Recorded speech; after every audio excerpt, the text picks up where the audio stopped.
to another bonsai video. This time I will start a semi-cascade from a store-bought Ficus microcarpa sold as bonsai. Let's start by trying to envision of what I have in mind for this 16 cm high stem in a pot. The first problem I see is the dead stump on the stem, and this certainly needs to be removed. Then, to achieve semi-cascade or even a cascade, the whole plant will have to be tilted over to one side. The two existing branches will have to be wired and placed so I can create the cascading stem and the apex. A new pot will make it look better from the start. It's handmade by Henrichs in Germany. I always let new plants adjust to my environment for a few weeks. This reduces stress and is important for the well-being of the future tree. First, I need to remove the sphagnum moss from the soil. It kept it moist during our hot summer. As you can see, the tree has grown on well since I got it.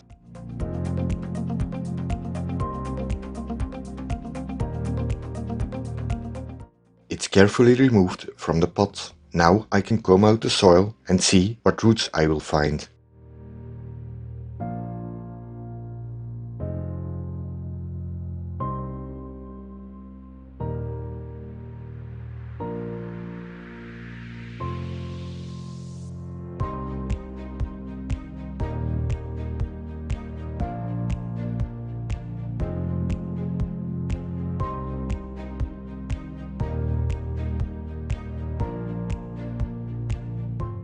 The soil is very compacted, and using the root hook could possibly damage the roots, so I carefully remove the soil with my fingers.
The roots don't look bad, at least much better than I expected.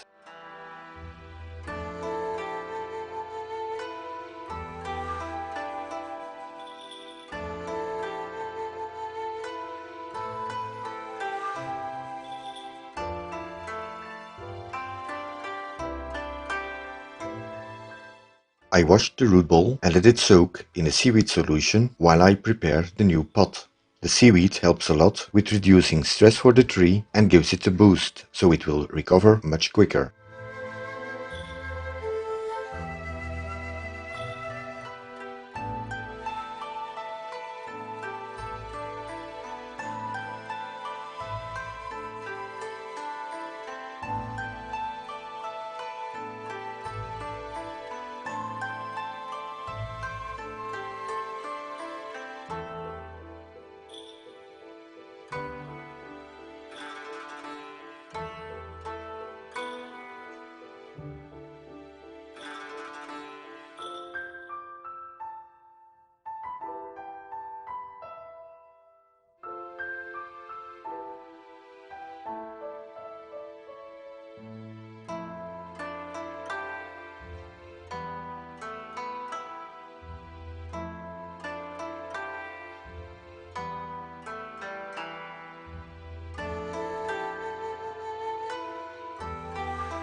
Now the roots must be carefully untangled so I can see where to cut them back and create a nicer radial root base, the nebari.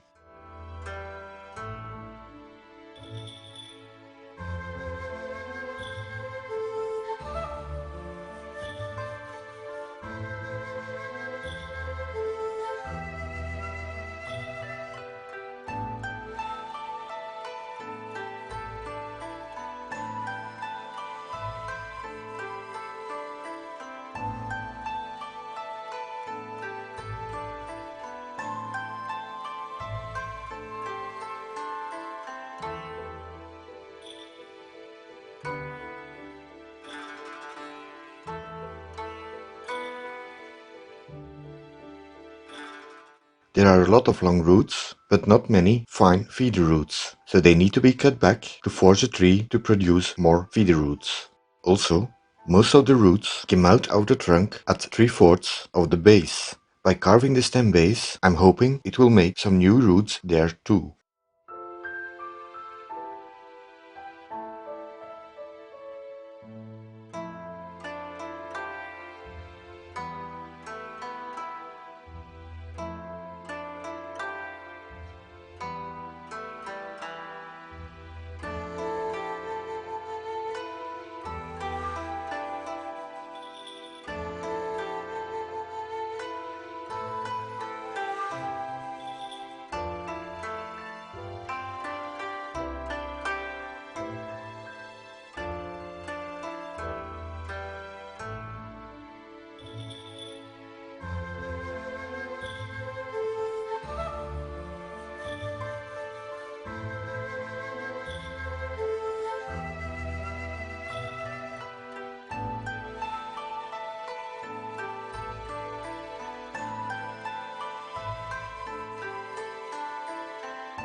Time to pot it up.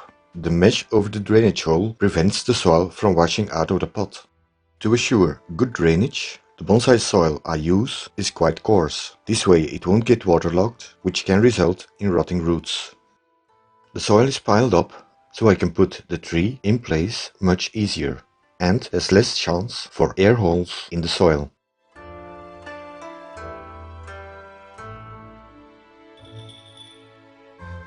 To create a cascade style, the tree must be put on an angle and then secured with some bonsai wire.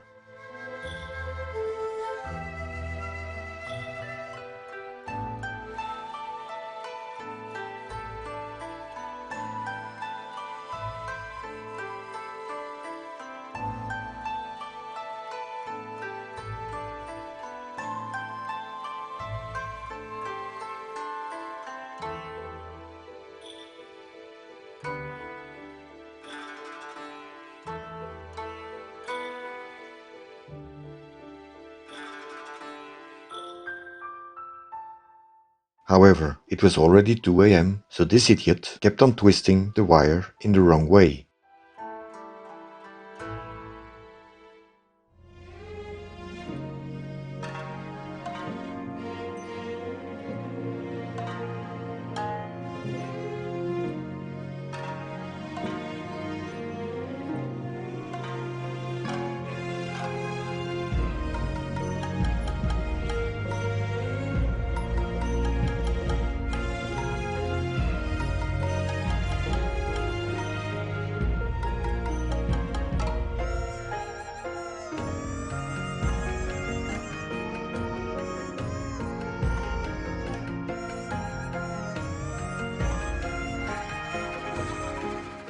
After adding more soil, it's worked in between the roots with a chopstick. This removes more air holes in the soil.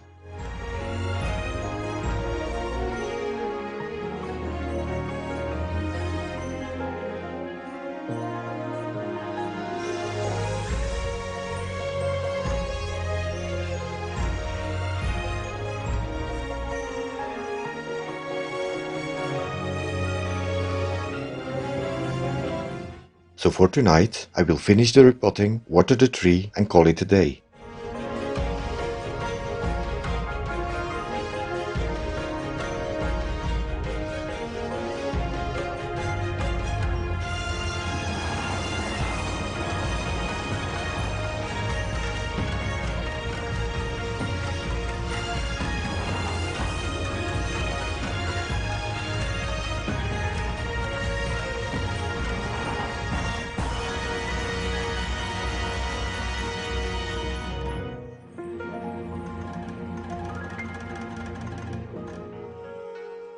The next morning, time to finish the basic shaping while it's still cooler outside.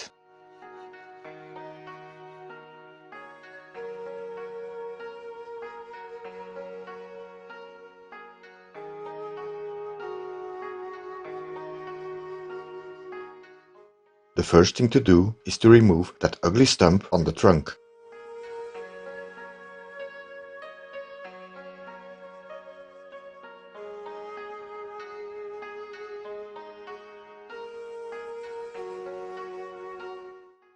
So I can easily get to it, I first wire the two branches. Removing the stump was easier said than done. The dead wood was quite hard, but in the end I got it off. Now the wound must be cleaned up, and for this I use concave cutters. This way it will heal nicely and the tree won't be forming too much scar tissue.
By applying some wound paste, the wound will be protected from rot and other infections.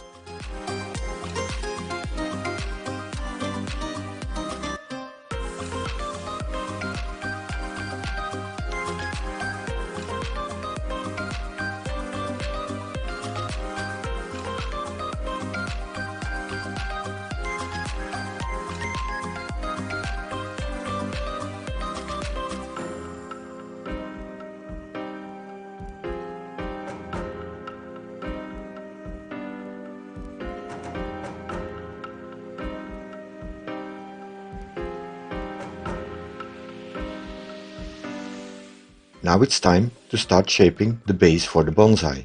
I'll be wiring more of the branches, bend and twist them so they stay in place, and remove those that aren't wanted. I won't remove too many of the excess branches or twigs, so I have some reserve in case a branch dies off. I will, however, remove all the growth tips to encourage back branching.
And this is how far I will go with forming the skeleton as a base for the future small tree.